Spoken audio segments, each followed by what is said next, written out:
해드리도록 하겠습니다.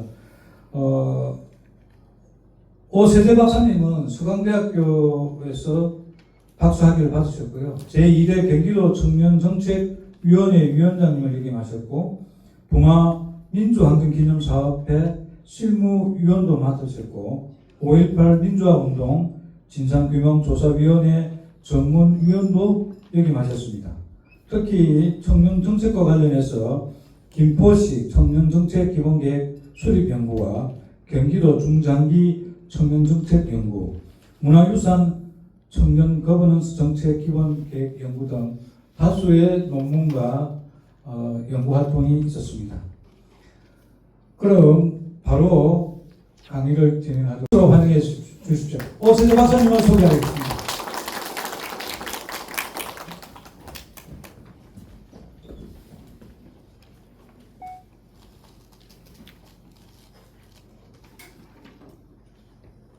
예.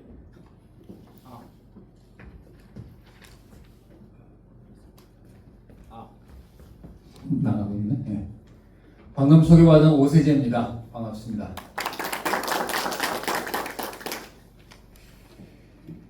그 청년 정책이 별로 인기가 없습니다. 그래서 기장에서 저를 부르셨나 싶어서 김세준 박사님이 소개를 하셔서 아마 그런 영향이 있었겠다 싶긴 하지만 제가 오늘 그 청년 정책에 대해서 좀 개괄적으로 그 역사랑 그다음에 그 이슈들 그런 걸 좀 말씀을 드리고 기장의 청년 정책은 현재 어떤가 요거를 좀 조사를 했습니다. 그 내용도 좀 말씀을 드리고 그렇게 해서 마지막에는 조금 제언을 드리는 형식으로 그렇게 진행을 해보겠습니다.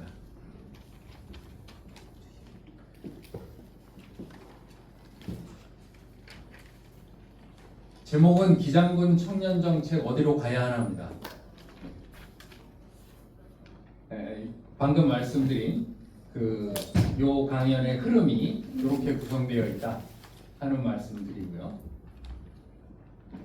약사를 길게 하면 엄청 길어지고 짧게 하면 짧아질 수 있는 얘기인데 어쨌든 짧게 해보려는 욕심으로 요 뒷페이지까지 해서 2페이지의 표에 담아봤습니다.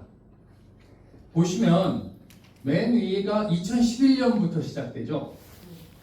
그 위에는 없었냐? 그렇진 않죠. 있었지만 시기적으로 보면 2007년 12월이 이명박 대통령이 당선되는 때니까 언제인지 대충 아시겠죠.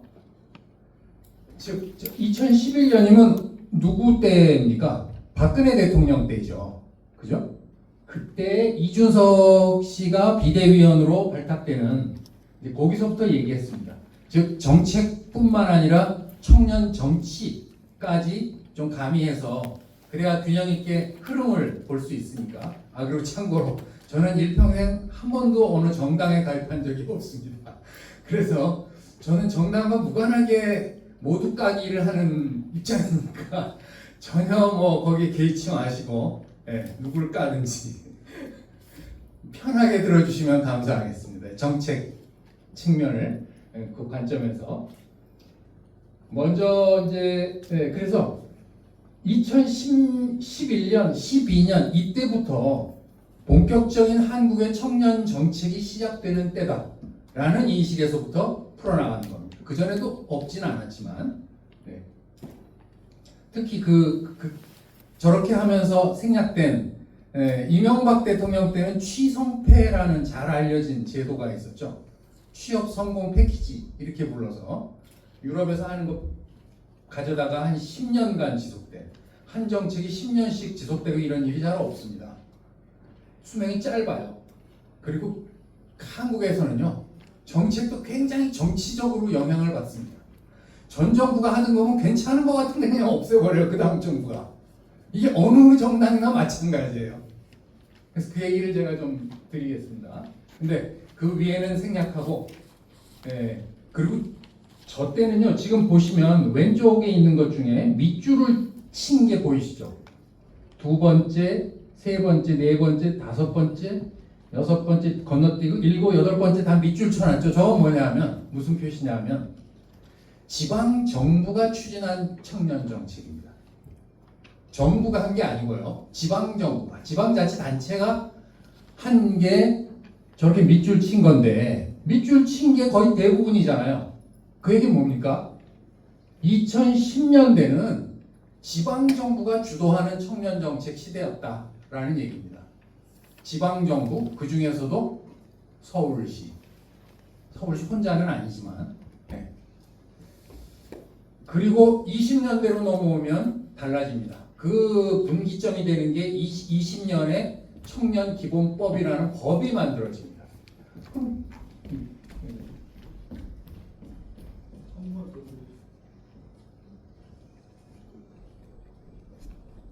네, 알았습니다. 법이 20년에 만들어졌으면 그 앞에 지금 조례가 나오는데 15년에 보면 청년 기본 조례가 보이시죠?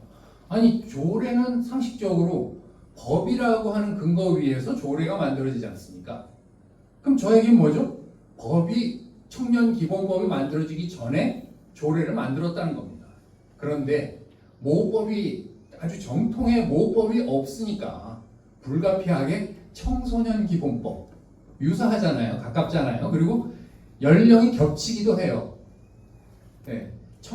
여러분 청년의 법적 규정이 뭔지 아십니까? 연령상으로 19세부터 34세입니다. 정당에서는 45세까지 청년으로 쳐서 가점을 주기도 하지만 법에서 말할 때는 그렇습니다. 19세에서 34세.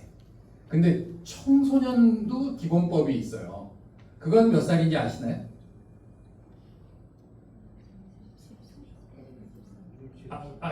9살부터 해서 청소년이니까. 네, 9살부터 해서 24살까지입니다. 지금 이렇게 되면 어때요? 청소년과 청년이 바로 이어지는 게 아니라 겹치죠. 여기 19세부터 출발한다 그랬고 여기 24세까지 간다 그랬으니까 5년이 겹치잖아요. 이게 법의 근거가 될 수 있었던 겁니다. 그리고 또 청년 고용촉진법, 이건 청년을 규정하고 있는 거예요. 근데 그에서는 또 규정하는 나이가 달라요. 그래서 이런 복잡하고 좀 어떻게 보면 애매한 상황 속에서 조례를 만든 겁니다. 저 2015년 조례는 굉장히 선구적인 겁니다. 그래서 모든 다른 지자체들이 저거를 본받아서 저거를 참고해서 서울시 조례를 참고해서 쫙 조례를 만들기 시작했고요. 그래서 2017년에 보면은 17개 광역단체가 조례 제정 완료. 적어도 광역자치단체는 청년 기본 조례를 다 갖추었다. 이런 얘기죠. 그리고 나서 법이 만들어집니다.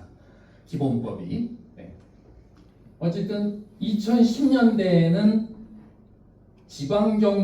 지방자치단체가 주도하는 청년정책이 시대였다는 얘기고 20년대로 넘어가면 기본법이 만들어진 이제 새로운 라운드가 전개가 되는 겁니다. 네. 다시 앞에 조금 보면 시간이 2시간이라서 좀 넉넉한 것 같아요. 보시면 2013년에 즉 조례 15년에 만들기도 전에 청년정책 네트워크란 걸 출범시켜요. 서울시에서. 다른 지자체는 이거의 이름을 청년정책 협의체라고도 부르고요. 조금씩 차이가 있습니다. 그러나 같은 얘기입니다. 네. 그래서 이 2010년대를 서울시가 청년정책을 주도했다고 그랬는데 그렇게 되면 딱 연상되는 한 사람의 시장이 있잖아요. 그러면 그분이 저걸 다 발명한 것이냐? 그렇지는 않고요. 그러나 그분의 업적이라고 말할 수 있는 것은 아직 조례도 법도 만들어지기 전부터 청년들을 모은 거예요. 청년정책 네트워크라는 걸 출범시켜갖고 나중에 저걸 1000명까지 확대합니다. 1000명. 제가 저 소개할 때 아주 민망하게도 저 경기도에서 뭘 했다고 말씀하셨는데, 제가 참고로 경기도에서 경기도 청년정책협의체를 만들자 없었어요. 제가 할 때. 그래서 제가 500명으로 만들자. 서울시는 1000명 하는데, 그때만 해도 경기도하고 서울시가 인구가 비슷할 때, 이미 경기도가 추월할 때예요. 1000만으로. 지금은 1200만 되고 서울시는 900만이 됐죠. 그런데 제가 서울시 1000명 하는데 경기도도 500명 하자 그랬더니 막 난리를, 무슨 그걸 500명을 어떻게 구하냐부터 시작해가지고 어떻게 운영할 거고 돈이 들지 않겠냐. 당연히 돈이 드는 거죠. 그러면 근데 뭐 몇십억 몇백억 드나요 그게? 저거 운영비라는 게 참 돈도 아닌 돈이 들어요. 사람 수 많아져 봤자. 그런데 하여튼 그래가지고 그때 겨우겨우 해서 200명을 만들었습니다. 지금 250명 하고 있대요. 네. 그런데 이렇게 하는 데가 전국에 하나도 없습니다. 서울시만 1000명짜리 저런 대표기구를 2개나 가지고 있어요. 그런 청년들과의 대화를 했기 때문에, 청년들이 지들이 뭘로 아프고 뭘로 고통받고 있는지를 자기 입으로 말했기 때문에, 그걸 들었기 때문에 선도적인 청년 정책이 탄생할 수 있었던 거예요. 당사자들의 얘기를 들어야 되는 거 아닙니까? 장애인 정책 만들려면 장애인의 말을 들어야 되는 거죠. 그리고 나서 할 수 있는 것과 없는 것, 예산의 범위 내에서 이런 것들을 다 따지고 해야 되는 거죠. 현행법에 저촉되는 것, 이것저것 여러 가지 따져야 되지만 그랬다는 거. 그 다음에 2015년에 보시면요, 청년수당, 아마 청년수당 배당 이런 얘기 들어보셨을지 모르겠습니다. 네. 청년수당, 이 서울시의 사실 초기 대표적인 청년 정책의 하나인데, 오른쪽에 설명을 보시면 요거는 그 청년기본법의 34세라고 규정하기 전에 얘기죠. 그 29세까지, 20대까지 미취업한 아직 직장이 없는 청년들을 구직하게 하고, 그 다음에 사회활동을 하는 것을 지원하려고 5,000명에 한해서 월 50만 원씩 6개월 50만 원을 6개월에 걸쳐서 지급했다는 겁니다.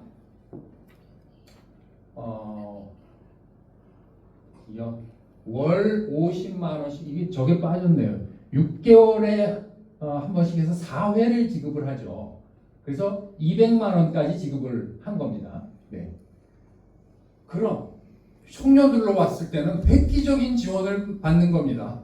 그 사람들을 제가 FGI라 그래서 이렇게 불러서 인터뷰를 하는 조사 방식이 있습니다. 전화로 막 여론조사하는 거 말고요. 네, 그렇게 해서 속 깊은 얘기들을 들어보면 애들이 다 눈물을 흘려요. 막 너무나 감동적인 얘기들을 들으면, 야, 이거 예산 낭비하냐? 이런 말들은 아마 할 수가 없게 될 것 같습니다. 참 다양한 이야기들을 하는데, 어쨌든 그런 것이 있었는데, 그걸 2015년 12월에 결정하자마자 그 다음에 복지부가 직권 취소를 해버립니다. 그런데 서울시는 그에 불응하고 강행해버립니다. 그런 스토리가 있는 정책이고요. 다음에 위에 서울시와 거의 같은 시기죠. 한 달 앞서서 성남시가 청년 배당이라는 걸 지급합니다. 금액으로는 서울시보다 훨씬 작아요. 그렇지만 그러니까 12만 5천 원씩 4번 주는 뭐 이런 거를 하고, 요게 대표적인 초기 청년 정책의 내용입니다. 근데 복지부가 서울시 청년 수당을 허가해버립니다. 허가 안 받고 이미 해버렸다고 했지만 그와 무관하게 법적으로 저기 문제가 안 되려면 허가를 해야 되는 거죠. 했는데 시점이 언제죠? 2017년 5월 9일 문재인 후보가 당선. 문재인 후보가 그냥 선거에서만 이겨서 당선된 게 아니라 그 전에 박근혜 후보가 탄핵이 됐죠. 대통령이. 그러니까 이미 이 대통령 선거는 해보나 마나 한 것이었던 거죠. 시점상으로는 당선된 것보다 조금 앞서서 했지만 이미 당선될 줄 알고 한 거. 복지부는 싹 눈치를 본 거라고 봐야 되겠죠. 정치적 영향이 없을 수가 없습니다.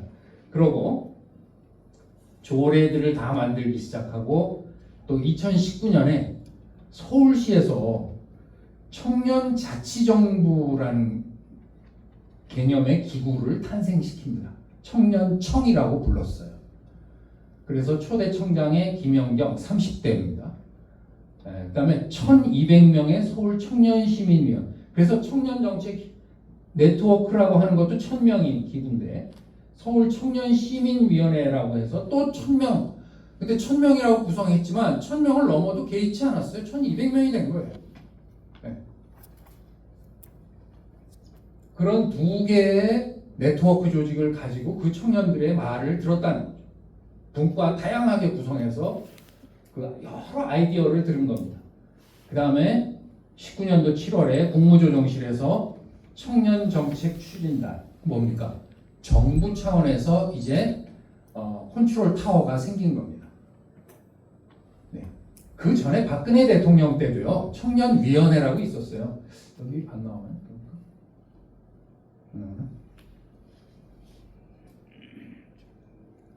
뒤에도 시기적으로 여기 안 나오는군요. 청년위원회라는 게 있었는데 그거는 컨트롤 타워의 역할을 못했어요. 그냥 만들어 놨는데 일단 대통령이 청년 정책에 별 관심이 없었어요. 그러다 보니까 이게 청년 정책이 여러 부처에 걸쳐 있잖아요. 고용노동부하고 걸쳐 있고 건설부하고도 걸쳐 있고 청년 주거 뭐 병역 문제는 또 국방부하고도 걸쳐 있죠. 다 걸쳐 있어요. 그런데 힘 있는 부처들이 다 가져간 거예요. 그래서 창조경제 오로지 창업 하나 남기고 다 뺏겨버리고 청년위원회라는 것. 그게 문재인 정부 들어서 바로 그거 없애버리는 또 명분이 되기도 했죠. 어쨌든 제가 볼 때는 그렇게 없애버리지 말고 그때 인구위원회라는 걸 만들었죠. 아마 그 설명은 어디쯤 문재인 정부 때 나오지 싶은데 없네. 그래서 그렇게 확대 강화시켰으면 좋겠는데 그 내부로 포함시키면서 실제로는 없어진 겁니다. 그런데 문재인 정부 때 다시 만든 청년정책 조정위원회라는 결국 그 청년위원회의 확대 발전판인 거죠. 그리고 보시면 서울시 청년자율예산제. 서울시는 예산도 많고 규모가 크다 보니까요. 뭘 했다 그러면 저걸 규모를 얼마로 하신지 압니까? 500억. 청년들이 스스로 요목을 정하고 그거에 사업 계획을 세우고 소요되는 예산까지 다 판단을 해서 추가된 예산이 500억. 너희들이 마음대로 잡아한 거죠. 그래서 실제 집행한 거는 290억인가 됐지만 278억 그거보다 작았지만 어쨌든 278억이 작습니까? 대단한 규모의 거를 청년 자율로 맡긴 겁니다. 이러니 아이디어가 용솟음 치지 않을 수가 있을까요? 애들이 정말로 내가 발의해서 남들이 그거 타당하다 합리적이다 하면 그것이 진짜 예산이 서울시에서 만들어져 가지고 집행이 돼버리는데 눈앞에 실현이 돼버리는데 그런데 그거는 우리 오 시장님이 예산을 절반으로 줄이면서 왜냐하면 저게 기초자치단체하고 매칭 펀드를 한 거예요. 그래서 그전에는 다 서울시가 냈는데 자치구 너희들도 돈 내 5대5로 이렇게 되니까 자치구가 우리 안 그래도 죽어가는데 서울시 너네 돈 많지만 우리 없어 이렇게 명분 내면서 다 없애버린 겁니다. 그 다음에 이준석 씨가 정당에 그것도 집권을 겨루는 정당의 대표가 당선된 것은 놀라운 일이죠. 네, 설명이고 그 다음에 그와 같은 시기입니다. 그래서 청와대는 박성민이라고 하는 청년 비서관을 임명했어요. 아직 대학생 때였어요. 25세인데 아직 졸업하지 않은 상태였고 좀 논란이 있었죠. 그러나 당에서는 부대변인도 하고 나름 활동을 했던 사람이죠. 그리고 청년정책 조정실이라는 것을 국무총리 산하에 국무조정실에다가 둔 겁니다. 이제 본격적인 정부 정책으로 청년 정책을 추진하겠다는 의지의 표명이라고 봐야 되겠죠. 그 다음에 또 저 이준석과 대비해서 박성민은 그냥 청와대 비서관에 불과하지만 박지현이라고 하는 N번방 사건이라고 아시죠? 아예 못된 놈들이 아주 그냥 나쁜 짓 했던 그 N번방 사건을 추적해서 밝히는데 아주 핵심적인 역할을 했던 박지현이라는 여성이 민주당에 입당을 해서 활동을 했어요. 뭐 이후 활동이 별로 눈에 안 보이지만 저 박성민은 지금도 TV에서 자주 나와서 얘기를 하죠. 이준석은 제가 설명할 필요가 없을 거고 그랬습니다. 그 다음에 윤석열 정부가 출범하면서 청년 보좌역이라는 것을 신설했어요. 처음에 5급 공약했다가 한 급 낮췄지만 뭐 그건 크게 중요하지 않고 하여튼 6급이면 대단히 높죠. 물론 국회에 가면 보좌진을 5급, 4급 보좌관을 줍니다. 일반 공무원들에 비해서는 좀 에스컬레이트 된 거죠. 실제로. 그러나 6급도 낮은 건 아닌데 어쨌든 청년 보좌역을 신설했고 2030 자문단을 부서에 배치했다. 거고. 그리고 제일 중요한 23년에 청년 기본법이 개정이 됩니다.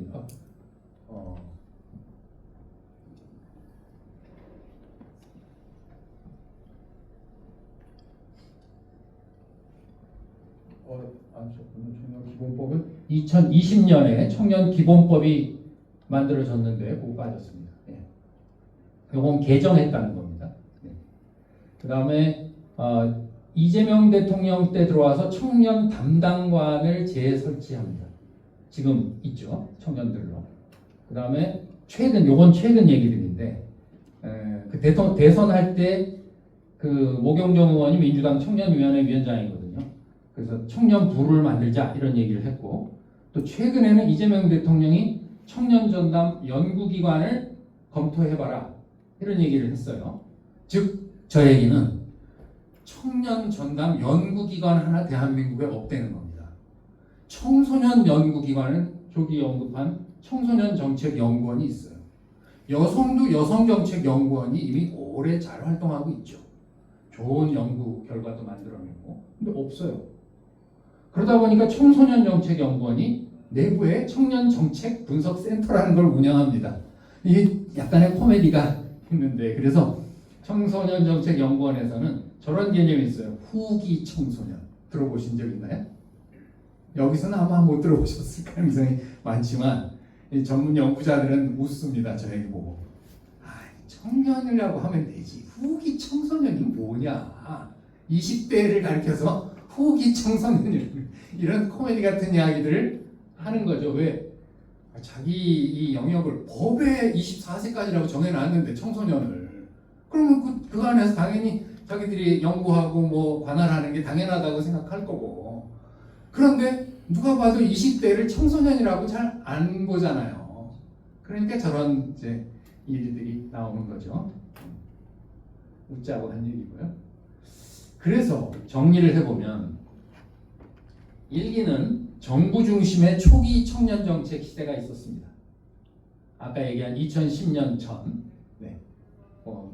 노무현, 이명박 이런 시대. 그래서 고용촉진법 이건 있었거든요. 청년고용촉진법이 있었거든요. 그래서 일자리 정책 중심으로 정책을 펴왔다. 그래서 이명박 대통령 때 취성패 이런 게 나왔던 겁니다. 아주 성공한 취업 장려 정책으로 운이 됐죠. 그 다음 2기는 이제 방금 말한 2010년대에 접어들면서 서울시가 주도하는 시대가 열립니다. 청년 기본 조례를 만들고 청년 정책 종합 패키지를 지향했다. 여러분 저 말은요.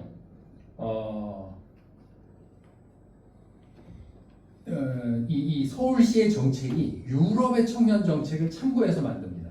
유럽은 우리보다 훨씬 그런 사회 정책에 있어서 앞서갔으니까 그렇게 했는데 그때 이제 그 참고한 내용이 이 유럽 연합에서 유스 개런티라는 걸 합니다. 유스 개런티. 그 내용이 뭐냐면요. 단순해요. 아주.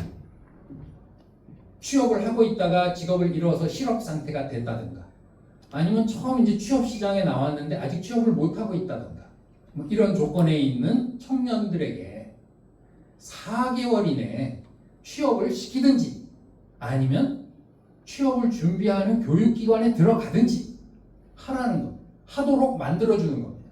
상담해가지고 그 사람의 조건과 난 집이 멀어서 거기 못 다니겠어요? 그럼 집 가까운 데는 없냐? 네가 좋아하는 네 전공은 뭐며 너의 관심은 뭐야? 그것과 연관된 회사를 찾아주고 이런 여러 가지 일들을 한 겁니다. 근데 유스 개런티는요, 서울시 및 대한민국의 청년 정책보다 훨씬 못해요. 왜 그런지 아세요? 이유가 아주 특별해요. 유럽은 복지 선진국이잖아요. 나라마다 차이가 있지만 우리가 북구라고 말하는 북유럽, 노르웨이, 덴마크, 스웨덴, 핀란드 이런 나라들이 최고죠. 그 다음에는 뭡니까? 독일, 프랑스 이런 중부 유럽들. 네. 그 다음에 남부 유럽들이 또 조금 다르죠. 그런데 차이가 있지만 대단히 복지 정책이 잘 돼 있기 때문에, 사회복지가 잘 돼 있기 때문에 정부가 청년 정책이라는 이름으로 청년 주거 문제, 교육 문제, 온갖 문제에 관여할 이유가 없는 거예요. 청년의 일자리만 책임지면 돼요, 정부가. 청년 정책이라는 이름으로.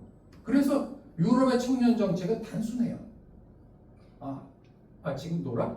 4개월 안에 너 국가가 책임지고 너 어디 취직을 시키든지 아니면 취업을 위한 교육기관에 들어가게 해주든지, 그리고 그 비용은 국가가 내고, 예를 들자면 이런 거예요. 그래서 청년 정책 자체만 비교하면 한국의 청년 정책 수준이 대단히 높아요.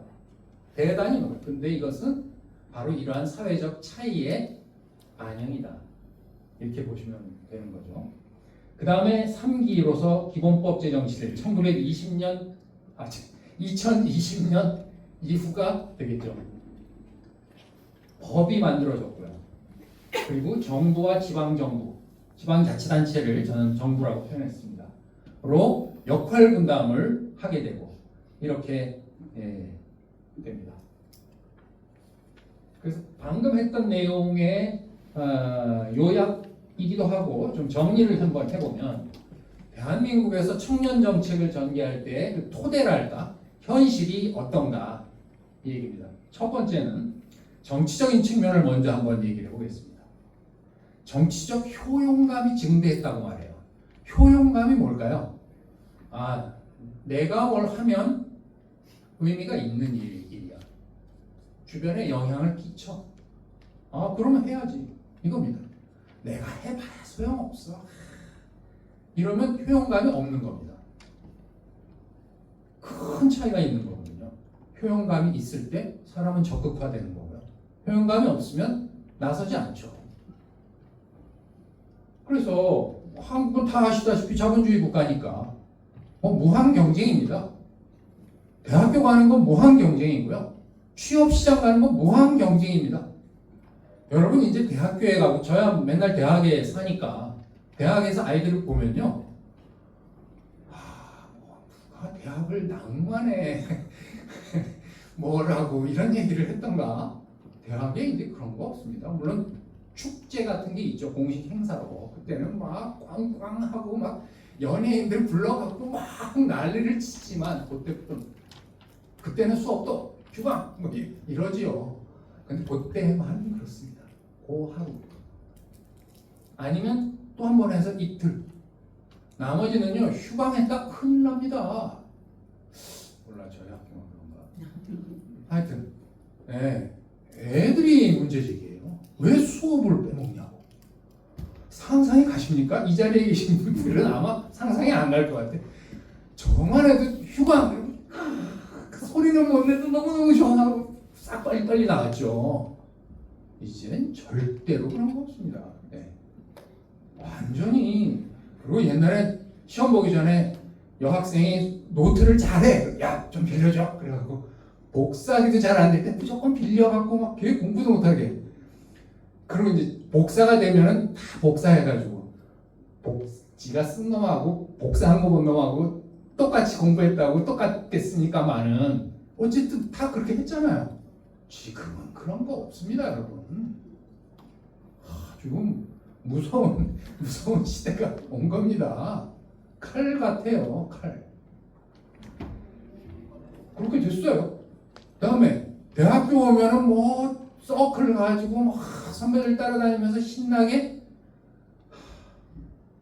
그리고 제가 볼 때는 이게 대학이 맞나? 대학이 이래도 되나? 싶을 정도로 무슨 투자 클럽 뭐 이런 거 생겨갖고 막 하고요.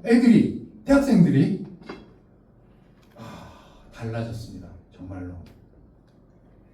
그리고 이젠 진짜 선진국의 아이들이에요. 저 때만 해도 중진국, 개발도상국 뭐 많았잖아요. 명칭이, 개념이. 네. 그리고 뭐 이 말은 아직 후진국일 수도 있는 얘기잖아요. 근데 이제는 누구도 그런 생각하는 사람은 없죠. 선진국의 아이들입니다. 우리는 국방력으로도 세계 5위권이고 뭐 우리나라 무기 못 사가서 안달이고 여러 나라들이. 네. 그다음에 뭐 GDP도 그렇고 개인 소득도 지금 일본을 앞질렀고 뭐 등등등등 이런 수사는 뭐 한참 할 수 있는 거잖아요. 선진국입니다. 선진국의 아이들입니다. 그런데도 까딱 다른 트랙으로 들어섰다 가는데 일생 전체가 꼬인다. 누가 대학교 가서 학생운동합니까? 요즘에 눈 씻고 찾아도 없습니다. 서울의 주요 대학들이요 대부분 총학생회장의 후보 입포부자가 없어서 공석입니다. 이게 현실입니다. 2026년 대한민국, 특히 서울에 제가 있는 대학 근처는 대부분 그래요. 연대, 이대, 서강대 전부 총학생회장이 잘 없어요. 야, 2년째 없냐? 2년째 없냐? 이게 뭡니까? 이렇게 돼버렸어요. 그런데 애들의 사회적 관심 뭐 이런 것들은 아주 떨어져 버리고 어떻게 하면 개인이 이 정글 같은 경쟁 속에서 살아남는가 이런 문제에 아주 애들이 민감해진 거예요.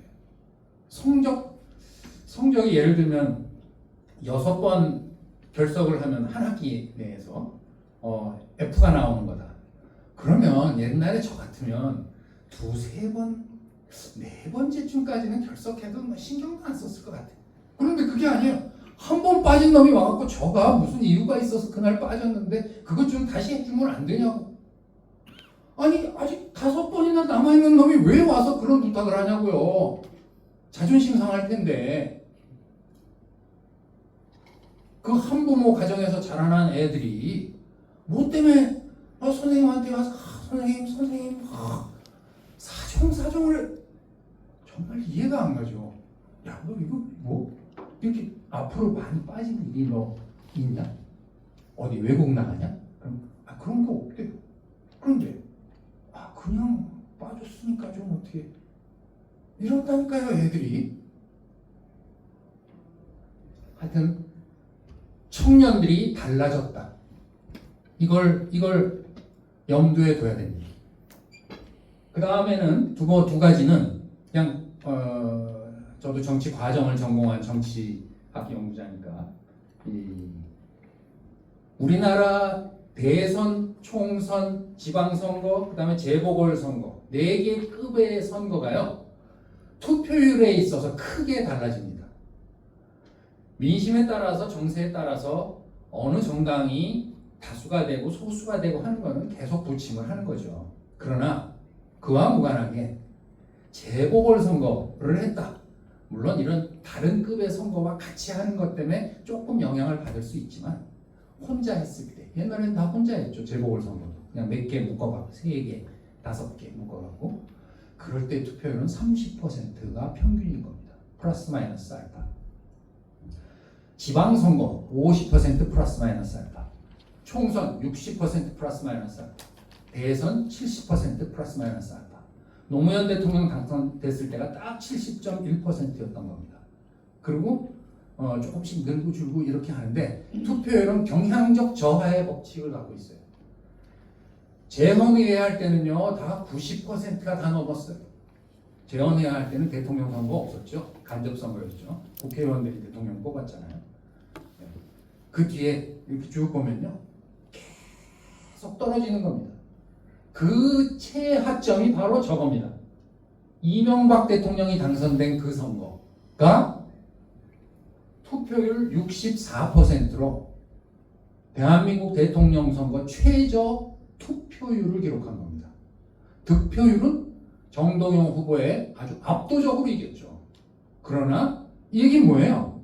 아, 그러면 한나라당 투표할 유권자들은 대충 다 했겠구나. 근데 그 열린우리당 내지 이 정동영 후보 지지 세력들이 대거 기권했구나. 이런 걸 알 수가 있는 거죠. 뭐 그게 중요한 건 아니고. 대통령 선거가 2007년 12월에 딱 저렇게 되고 나서 2008년 4월 4개월 만에 총선을 했죠. 이때 총선 투표율도 역대 최저를 기록한 겁니다. 46%. 아까 제가 60% 총선 평균이라고 그랬는데 46%니까 최저. 이때를 그러니까 투표율이 낮아지면요. 예전에는 투표율이 낮아지면 무조건 보수 정당이 이기는 겁니다. 투표율이 높으면요. 무조건 민주당 계열이 이기는 겁니다. 왜? 이 현상의 원인은 뭐? 청년이 투표 안 하니까. 청년 투표율이 확 낮으니까. 20, 30%를 밑도니까. 그런데 이게 달라진 겁니다. 그리고 저기 최하점을 찍고 나서 투표율 바닥을 보이고 나서 2011년 10월에 이미 오세훈 시장이 서울시장 먼저 했었습니다. 여러분 다 기억하시죠? 하다가 무상급식 문제 때문에 주민투표를 하려다가 그게 인원이 부족해갖고 무산되고 그러면서 책임지고 사퇴했죠. 오세훈 시장의 사퇴 때문에 박원순과 누구죠? 안철수 씨가 둘이 뭐 만나갖고 뭐 양보를 하고 감동의 뭐 드라마가 어쩌고 이래가지고 박원순 씨가 덜컥 당선돼 버렸죠. 그때 보궐선거는 투표율이 서울시장이니까 보궐선거 중에 제일 지방선거 중에서는 제일 큰 거긴 하지만 48%. 저 얘기는 무지무지 높았다 지금 이런 얘기를 하는 겁니다. 보궐선거는 30%가 평균인데 50%에 육박했으니 그럼 저렇게 되면 민주당이 이기는 거다 이겁니다. 그 얘기는 젊은 층들이 꽤 투표장에 나왔다는 얘기입니다. 저 때만 해도. 네, 지금은 달라졌어요. 지금은 완전히. 네. 어쨌든 이 사건 이후로 이 두 번의 이명박 대통령 당선과 그 다음에 총선 한나라당 압승 저 위에 있는 저 사건 이후에 무상급식이라고 하는 사회적 아젠다가 사회적으로 막 부상하고 그러면서 박원순이 서울시장 선거에서 이긴 걸 기점으로 해서 그리고 다른 교육감 선거에서 진보 교육감들이 다 이겼어요. 초반전에 연달아서 이런 사건을 계기로 하면서 청년층의 투표율이 상승하기 시작합니다. 투표율은 경향적으로 저하하는 거라고 나는 알고 있는데 연구자들은 다 그렇게 알고 있는데 갑자기 현실이 연구자들의 이론과 경험을 뒤통수를 땅 때려버린 겁니다. 아, 현실은 다르다. 우리가 알고 있는 것과 다르구나. 계속 올라갑니다. 지금까지. 여러분 주의 깊게 보시는 분. 저는 그래도 뭐 이번 선거 얘기는 할 얘기가 아니지만 투표율에 달렸다 이렇게 봅니다. 자, 그랬고요. 이 추세가 지금까지 조금씩이지만 절대 변하지 않고 지속되게 상승하고 있다는 겁니다. 놀라운 일입니다. 청년의 정치적 효용감이 커지고 있다는 겁니다. 방향은 달라졌죠. 과거의 청년은 진보적 성향이 다수였어요. 지금은 보수적 성향이 다수입니다. 그런데 청년의 투표율이 높아지고 있다고요. 그럼 이건 뭘 말합니까? 보수 정당에 유리한 상황을 말하는 겁니다.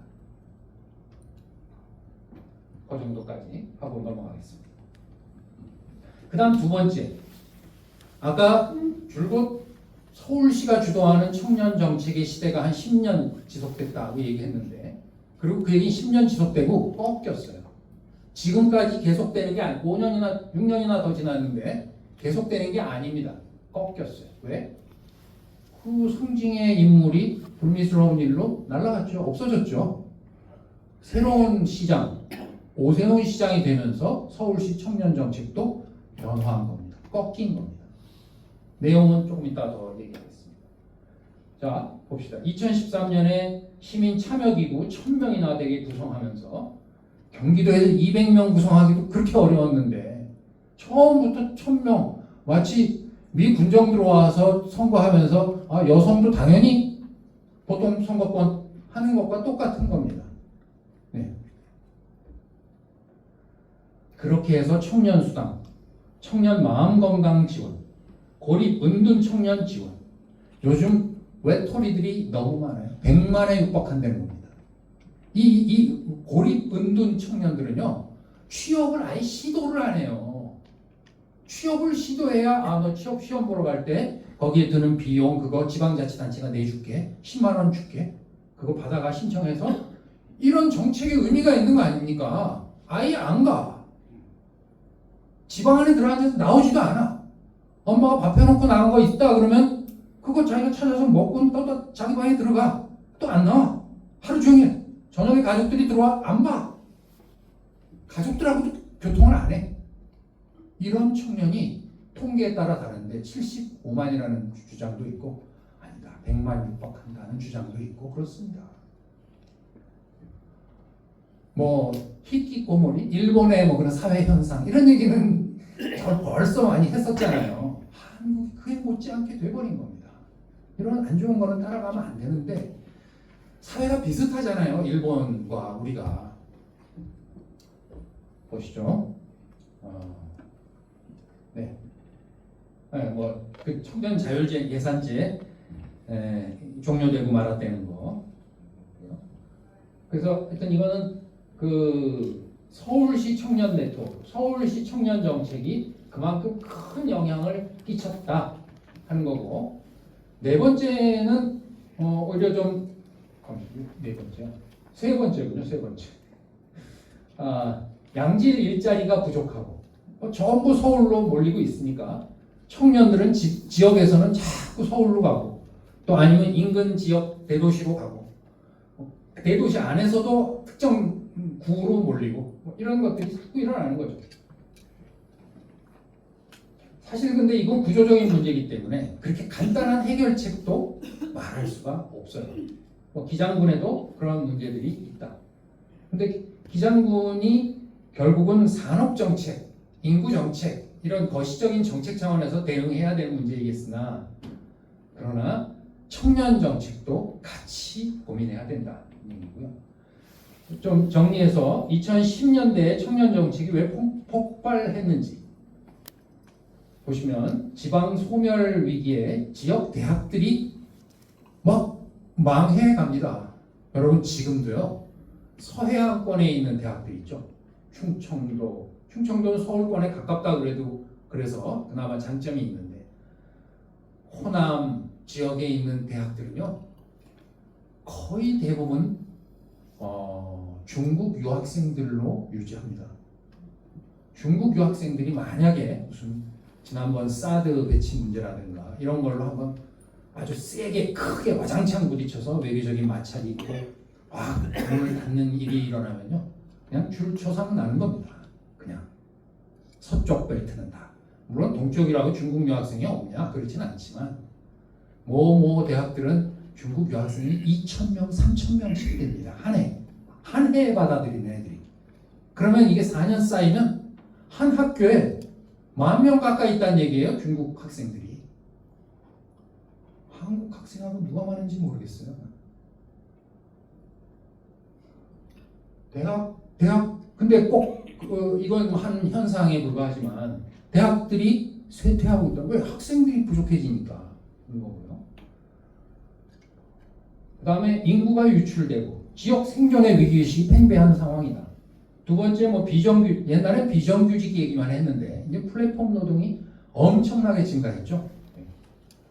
그 다음에 부동산은 연일 폭등을 했고 또 자산 격차가 더 늘어나서 청년이 이제 집을 산다든가 무슨 계층 상승을 꿈꾸기가 어렵게 됐죠. 삼성전자나 들어가면 모를까 뭐 어려워졌다 이겁니다. 아닐 수도 있군요. 네. 그거 외에도 뭐 진짜 잘 나가는 기업들은 있지만 정말로 어려워질 겁니다. 물론 대학생이라고 해서 다 똑같지 않습니다. 절대로. 서울이라고 해서 또 다 똑같지 않습니다. 절대로. 인서울 이런 말 쓰지만 서울에서도 글쎄 한 20% 볼 수 있을까요? 스카이 대학교, 그 다음에 아빠 찬스를 소위 말하는 쓸 수 있는 집이 잘 사는 애들, 이런 애들 빼고 서울에 있는 애들은 경쟁력이 있다고 말할 수 있을까요? 다? 서울에 대학 다니면? 그런데 지방은 어떠며? 전문대학은 어떻고? 고졸은 어떻습니까? 대한민국의 청년들의 막 위계가 지금 내부적으로 자기들은 다 알아요. 어른들은 잘 몰라도 어른들도 대충 알죠. 너무나 심각합니다, 지금. 그래서 이렇게 잘 나가는 애들은 정부나 지방자치단체가 케어 안 해줘도 돼요. 신경 안 써도 된다고요. 자기들이 알아서 그냥 냅둬도 잘해요. 안 그렇습니까? 자기들이 알아서 유학도 가고요. 가서 잘합니다. 그리고 요즘은 유학을 가도 달라져 갖고요. 옛날에는 그것도 우리 김세준 박사님도 계시지만 몇 년 만에 처음 한국 오셨을까요? 보통 6, 7년 만에 10년 만에 한국 처음 오고 이러잖아요. 가서 장학금 따가면 이제는 장학금 아니라 아빠가 주는 장학금 받으면서 미국의 비싼 사립대학교 다니면서 1년에 한 번씩 한국 오고 이러잖아요. 달라졌어요. 너무나 많이. 이런 사람들은요, 사회가 그렇게 케어해야 될 필요가 없어요. 아주 예를 들면 정말 경쟁적 연구 분야, 이공계통에 이런 데 있어서 그런 아주 두뇌들을 유치하고 우리가 붙잡아두기 위해서 어떤 유인을 제공한다든가 적극적으로 나설 필요는 있지만 그거 외에 아니 의대 법대 가서 잘하는 애들은 뭐 걱정할 게 있어요. 네? 꼭 의대 법대 아니더라도 잘 나가는 애들은. 그런데 그 경쟁력이 없는 애들에 대해서는 우리 사회가 특단의 대책을 세워야 되는 거예요. 이건 무슨 자비로운 무슨 뭐 이런 게 아니에요. 우리 사회가 망할 거예요. 이제 이걸 방치 않는다면 유지가 안 돼요. 자, 계속 봅시다. 뭐 실업보다 더 심각한 이게 빨간 게 나오나요? 뭐 취업 포기, 은둔, 고리, 비경제 활동 인구가 증가하는 겁니다. 경제 활동 인구가 있어야 그 사회를 떠매고 가는 거잖아요. 그 사회 비용 전체를 벌어서 부담하면서 가는 건데 비경제 활동이 자꾸 많아지는 거예요. 청년들 가운데. 은퇴한 노인도 아닌데. 그런데도 정치적으로는요. 투표율과 정치 참여가 높아지고 있어요. 저때 정치 참여라고 하는 건 방법이 여러 가지가 있죠. 온라인에서 막 댓글 달고 이런 것부터 포함해서 다양한 방식의 정치 참여가 있는 겁니다. 그것들이 더 활성화되고 있어요. 놀라운 일이죠. 사회 경제적으로 어려워지고 있는데 정치적으로는 활성화되고 있다는 겁니다. 그리고 그 경향은 상당히 극우화된 정말로 놀라운 그냥 조롱, 비난 이런 수준이 아닌 정말 극히 걱정스러운 수준까지 가고 있다는 겁니다. 그 다음에 뭐 결혼 출산 문제 뭐 더 말할 거 없고요. 네, 얼마나 시간이 됐나요? 54분인데 조금 쉬었다 할까요? 제가 기장을 잘 모르는데 열심히 조사를 했습니다. 그래서 미흡한 게 있더라도 좀 양해해 주시기 바랍니다. 그 청년 정책의 일반론을 기장에 제가 아는 제한된 지식이지만 기장에다 적용하면 어떻게 될까? 화두는 이런 겁니다. 네. 그래서 봤습니다. 기장군 청년 정책의 두 주체 이건 뭐 일반적으로 청년정책 어디에나 해당되는 것인데요. 청년정책위원회와 협의체입니다. 아까 서울시는 청년정책 네트워크라고 불렀죠. 혹은 지역에 따라서 조금씩 다르게 부르지만 또 더 다르게 부르는 데도 있어요. 그러나 성격은 위의 것은 힘의 의결기구고 밑에 있는 것은 참여 제안기구다. 힘의 의결이 뭔가요? 무슨 회의를 해서 의사결정을 해야 될 때 저거보다 더 낮은 단계는 자문이라고 그러죠. 자문. 의견 제시하는 겁니다. 그냥 무시하면 끝. 그만인 거. 심의라고 하는 말은 잘 보면요. 사실은 저건 대단한 거거든요. 어떤 정책이든 뭐 법조문이든 예산이든 심의한다 라고 할 때는 심의하는 사람이 전문적 식견을 갖고 있으면 그거 만든 사람은 쩔쩔매는 법입니다. 쩔쩔매는 거죠. 왜냐하면 사람이 한 거야. 빈틈이 많거든요. 그 다음에 관점에 따라서 차이도 많이 있을 수 있고, 그리고는 더 나아가서 의결은 뭡니까? 땅땅땅 결정할 수 있는 권한까지 있다는 거죠. 형식적으로는 세 가지가 이렇게 구별됩니다만 제가 조사를 해봤더니 광역단체 중에서 저기 전라도 광주시가 의결권을 갖고 있더라고요. 청년정책위원회가. 형식적으로는 하여튼 그렇게 기록이 돼 있어요. 조사할 땐 그렇게 나왔어요. 근데 제가 이걸 확인을 해야 된다. 당사자를 만나갖고 광주에 살고 있는 청년정책위원 하는 청년을 만나서 야, 너희들은 의결권을 갖고 있는데 정말 의결권을 행사하냐? 너희들 그런 적이 있냐? 그랬더니 그런 게 어딨어요? 이러더라고요. 말로 의결권이라고 해봐야 사실상 제대로 된 심의도 못하는 겁니다. 제대로 된 심의도. 제가 경기도에 있을 때 그랬어요. 우리 심의권이 있었거든요. 심의를 제대로 한다는 게 얼마나 무서운 건지 한번 보여주자. 우리 위원들한테, 청년들한테.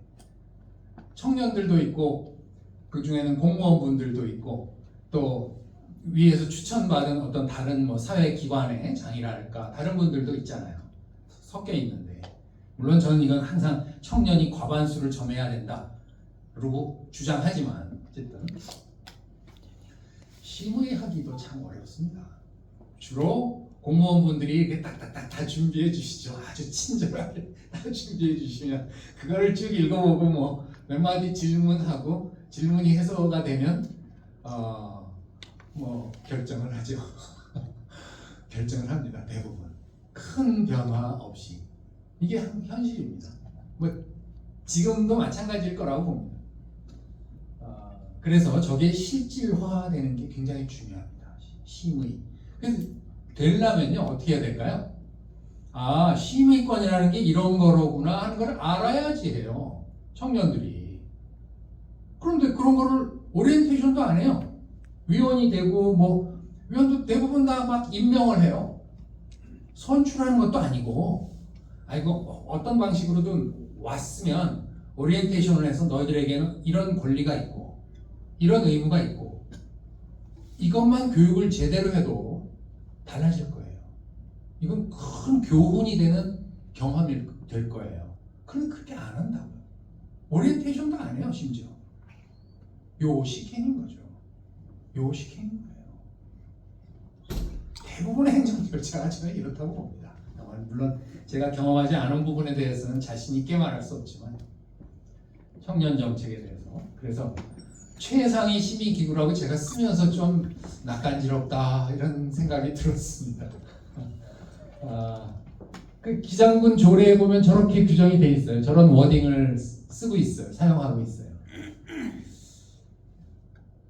진짜 그렇게 돼야 된다. 뭐 밑에 있는 뭐 기본 계획 수립할 때며 시행 계획 만들 때며 여러 가지 이슈들에 대해서 다 저런 권한이 가지면은 얼마나 좋겠어요. 그런데 실제로는 권한을 가지려면 줌으로 모이든 오프라인으로 이렇게 만나든 모여야 회의가 모여야 될까? 회의 1년에 한 번 하는데 무슨 심의를 하냐고요. 무슨 심의를. 회의하면 3시간, 4시간 해요? 보통? 1시간 반, 2시간 하고 땡! 뭘 심의를 하란 말이에요. 객관적으로 할 수가 없잖아요. 조건이. 이렇다는 거죠. 그 다음에 그래도 어쨌든 그건 심의 의결 기구다. 그리고 뒤에 참여 제한 기구는요. 7개 분과로 구성되어 있고 청년 당사자들이 직접 청년들은 당사자라는 말 쓰는 거 좋아합니다. 청년뿐만 아니라 이 소외된 취약 집단들 뭐 특별히 누구라고 거론 안 하겠어요. 정당 같으면 여성, 청년, 장애인 이 3가지를 들죠. 네. 그런 집단은 우리 당사자들의 목소리를 들어라 맨날 이렇게 얘기를 하는데 별로 잘 많이 안 듣는 것 같아요. 네. 듣는 신용은 하지만 그리고 듣는다고 해서 다 수용을 하나요? 수용을 안 하면 듣는다는 것이 그냥 굉장히 요식행위가 되는 거죠. 그리고 정책을 제안하는 거버넌스 기구. 아까 서울시의 선구적이다 뭐 그랬는데 서울시에서 그런 은둔 고립 청년 문제며 뭐며 이런 것들이 다 이렇게 많이 모아서 열어놓고 들으니까 애들의 의견이 그렇게 모인 겁니다. 요즘 너무나 스트레스 받아서 집에도 안 나오는데 여기만 나왔어요. 이러면서 자기 고통을 얘기를 하는 겁니다. 그런 얘기들 다 모으니까 좋은 정책이 나오는 겁니다. 전쟁을 겪으신 어른들도 있는데 네? 산업발전과 민주화운동과 뭐 다 우리 역사에 굴곡들이 다 있었는데 어떻게 보면 이제는 선진국의 시대인데 애들은 더 고통받고 더 스트레스 받고 정상이 아닌 애들이 너무나 많아요. 그 고통의 무게 때문에 이 현실을 어떻게 해야 됩니까? 근데 일단 이거를 직시해야 되는 거죠. 직시해야 되는 거죠. 현실이 어떤지. 그래서 서울시에서 그 정신 상담 이런 것들이 너무나 필요한 거예요, 애들이.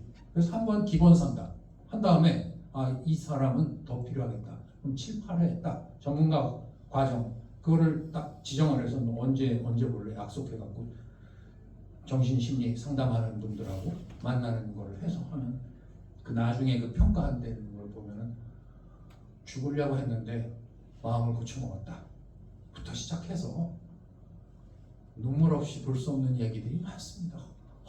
우리 청년들이 제 아들도 지금 34인데 장가갈 여자도 없고 뭐 한심한데 하여튼 이런 젊은 애들이 지금 그렇다는 얘기예요. 얼마나 황당합니까? 자, 그러고 협의체는 그런 아이디어들을 많이 모으는 장치다. 그래서 지방정부가 보면 청년 기본 조례 이제 거의 뭐 아직도 없는 기초단체 없을 거예요. 일부 있다면 거기는 정말 욕먹어야 되는 겁니다. 네. 그 다음에 지방의회, 의회의 역할이 청년 정책이 굉장히 중요합니다. 왜냐하면요, 청년의 말은요, 공무원들이 계시다면 좀 죄송합니다만 청년들의 말은 잘 안 듣습니다. 저같이 나이 든 사람이 뭐라고 하면 좀 들어주시는데, 네. 그 다음에 의원들이 얘기하면은 뭐 엄청나게 경청하시고요. 그렇습니다. 군수님이 얘기하셨다. 시장님이나 뭐 거의 되는 일이라고 봐야 되는 거죠. 그 차이가 있습니다. 그래서 청년들한테 제가 그래도 현명하게 전략을 가져야 돼. 의원님들하고 좀 친해져야 돼. 너희들이 이렇게 원하고 있고 고통받고 있다는 걸 왜 안 알려? 니들끼리 혼자 볼멘 목소리로 하니까 안 듣지. 당연한 거지 그게. 네? 사회에서 의원들의 역할이 큽니다. 그래서 의원들 중에도 청년 의원도 간혹 있고요.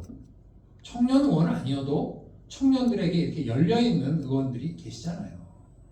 알잖아요. 다 그런 분들이 마음을 열고 애들을 이렇게 그 수용하고 걔들의 그 주장과 이런 것들을 경청하면 변화가 일어나죠. 변화가.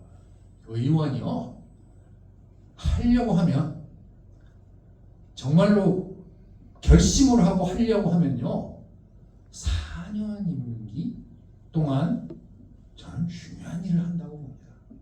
자기가 5분 저런 기회들에 다 그거를 일로 매진하면요 변화가 일어납니다. 근데 그렇게 안 하죠. 처음부터 그런 목표가 있는 경우가 잘 없고 공약을 한다고 해도 뻔한 얘기들 하고 그러면 소용없는 거고요. 의원이 굉장히 중요하다. 그 다음에 청년정책협의회와 조정위원회.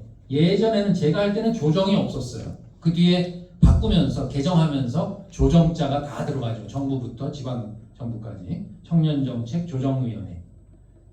그 다음에 지금 두 주체를 했는데 이건 세 주체가 아닌가?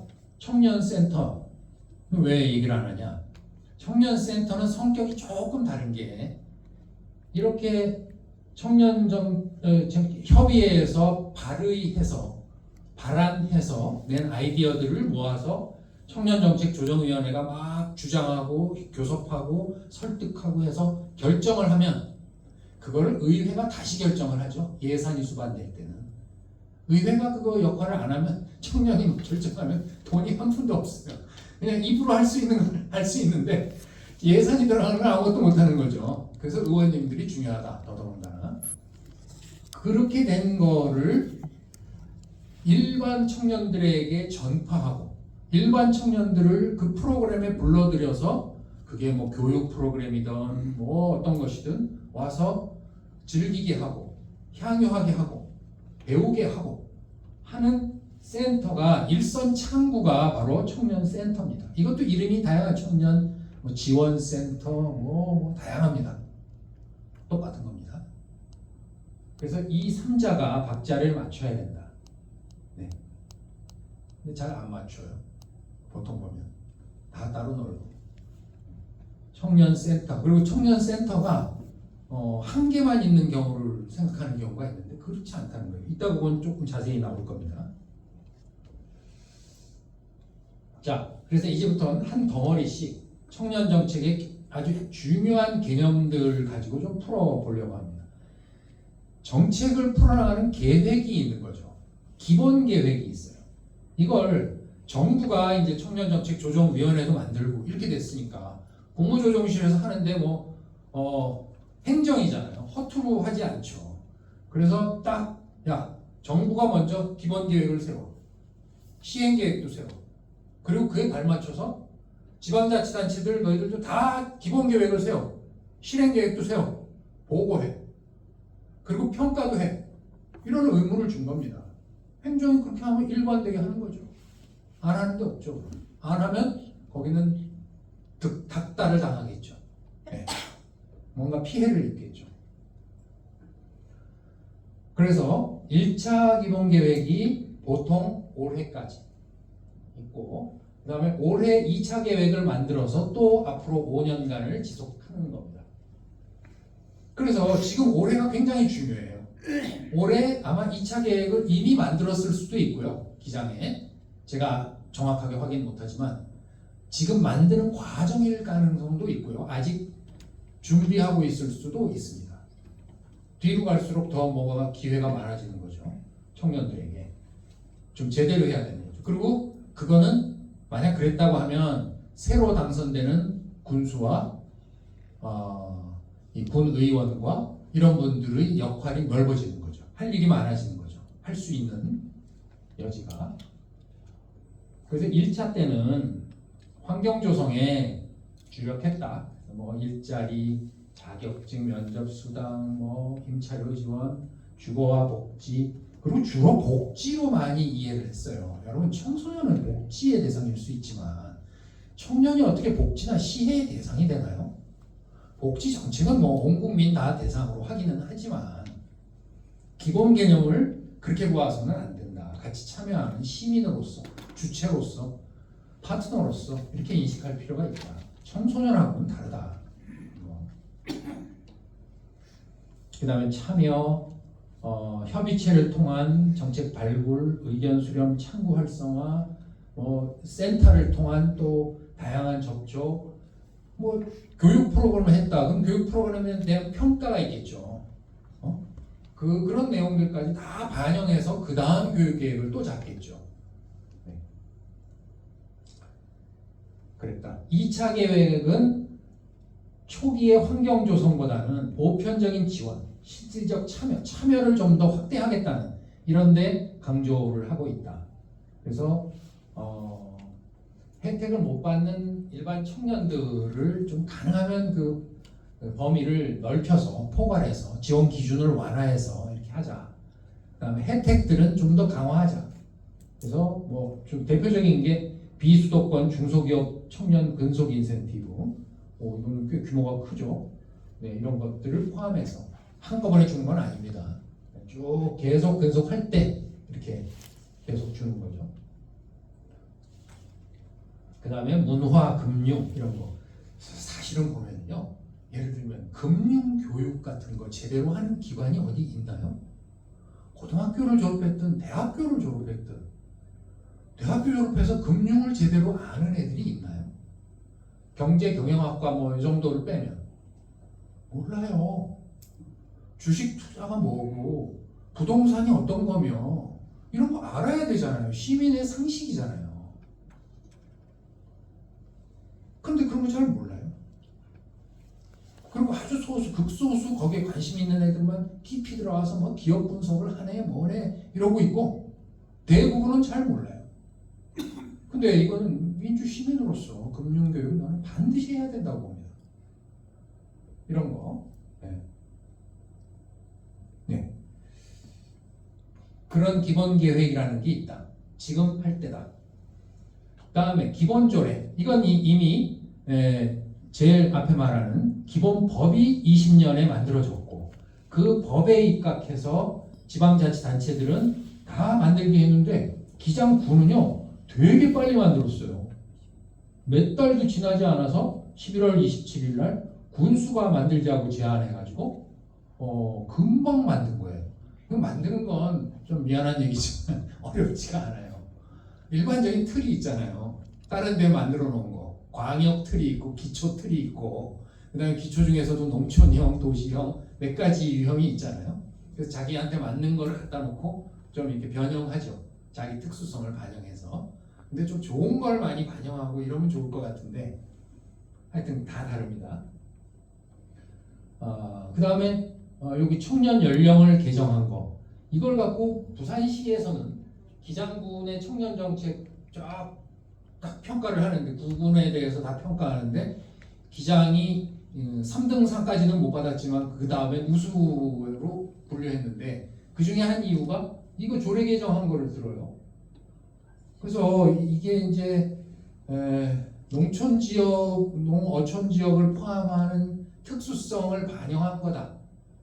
그런 지역에 갈수록 시골에 가면은 더 그 청년들이 없고 그래서 연배가 더 올라가고 그러잖아요. 담배 심부름을 한다 해도 굉장히 연령이 올라가고 뭐 이런 우리가 우스갯소리로 그런 걸 반영하는 건데 제가 청년 정책을 하는 사람의 그 보편성에서 볼 때는 이게 막 올라가는 건 좋은 거 아니다. 이게 올라가는 데는 어딜까요? 강원도, 전라남도, 경상북도 일부, 그리고 기장. 이렇게 기장은 그래도 44세죠. 49세까지 올라가는 데도 있어요. 전라남도 섬지역 같은 데는 50세. 50세가 무슨 청년입니까? 우리 상한선이라고 해도. 근데 이게 규정이 되면 그 규정에 따른 혜택 같은 게 따라가거든요. 그 연령까지는 이런 혜택을 줄 수 있다. 그런 것들이 해당이 되거든요.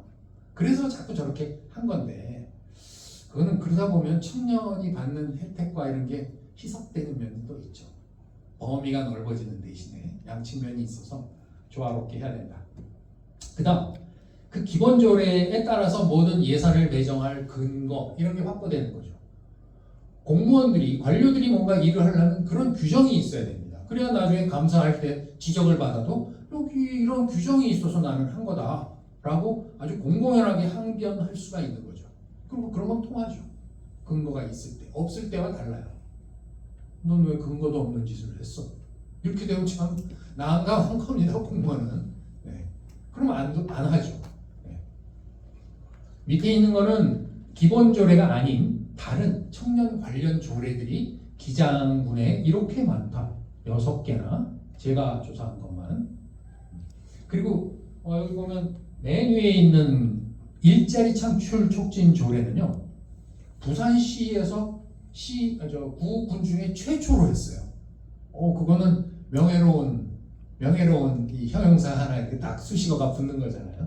부산시 최초, 최초의 고용 촉진과 일자리 창출 지원 조례. 그다음 청년 기업 창업에 관한 거고, 그다음 가족 돌봄 청소년. 이 청소년이 지 앞가림하기도 바쁜데 노인 모셔야 되는, 혹은 어린 동생들 막 밥 해주고 챙겨야 되는 이런 애들이 있는 거예요. 경우에 따라서 당연히 그 지원을 해야 되겠죠. 네. 청년 시설 센터 이런 거 운영에 관한 조례, 청년 친화도시 조성, 이런 청년 단체 지원을 청년 단체들이 이제 생기잖아요. 이거는 임의 단체잖아요.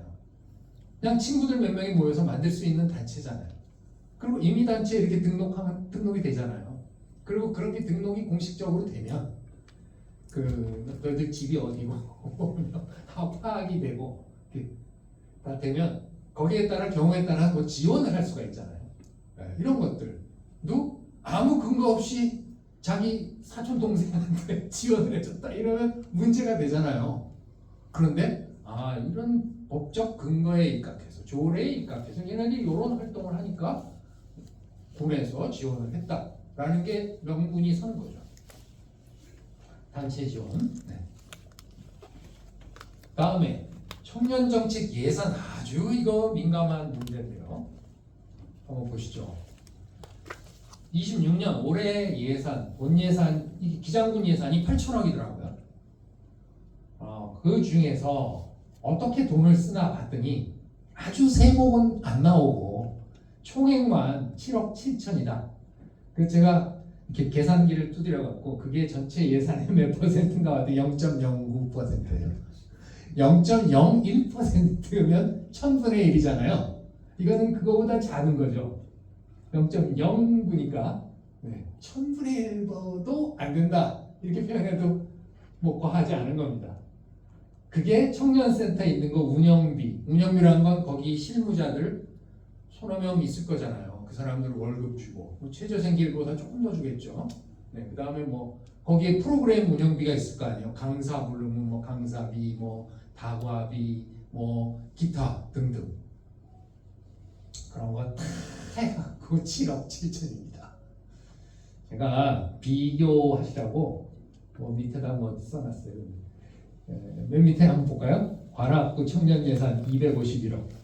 물론 청년만 21만 명입니다. 또 그 옆에 동작구, 그 옆에 제가 관악구 살거든요. 동작구 84억 원, 12만 명, 구로구 11만 명. 이게 동작구 인구가 그렇다는 게 아니라 동작구 청년 인구가 저러니까 인구는 더 많겠죠, 당연히. 더 많겠으나 그걸 감안한다고 하더라도 이 퍼센트가 비교가 되겠죠. 인구나 이런 건 다 직접 비교가 좀 무리할 거고, 관악구의 경우 2.4%, 동작구 0.9%, 구로구 0.6%다. 관악구는요 서울시에서 1등입니다. 그러면 전국 1등이죠. 그러니까 이거는 그냥 참고로 보시면 되고, 나머지들은 1등, 2등, 3등이 아니에요. 그냥 옆에 붙은 구. 검색을 해도 잘 안 나와서 전체 표를 좀 내놔라고 아무리 표를 검색을 해도 잘 안 나와서 요것만 그냥 첨부를 했는데, 참고로 적어도 0.69, 한 0.5%는 돼야지 되지 않겠어요? 근데 지금 0.1%가 안 되잖아요. 0.5%가 되면 저거에 5배는 돼야 되는 거죠. 7억에 5배, 35억 정도는. 제가 느낄 때는 한 30억은 돼야 되지 않을까? 이런 생각인데, 예산의 절대적인 평가는 너무 작다. 이런 생각이 들고요. 그 다음에 내용들은 취업 지원, 창업 지원. 즉, 제대로 지원할 항목이 없어요. 항목이 취업 지원 몇 명이나 할 거예요? 창업은 도대체 몇 명이나 하겠냐고요? 이 기장군 내 청년들 중에 500명이 할까요? 300명이 할까요? 절대로 그렇게 안 하잖아요. 뻔히 알잖아요. 그러니까 지원할 게 없다니까요.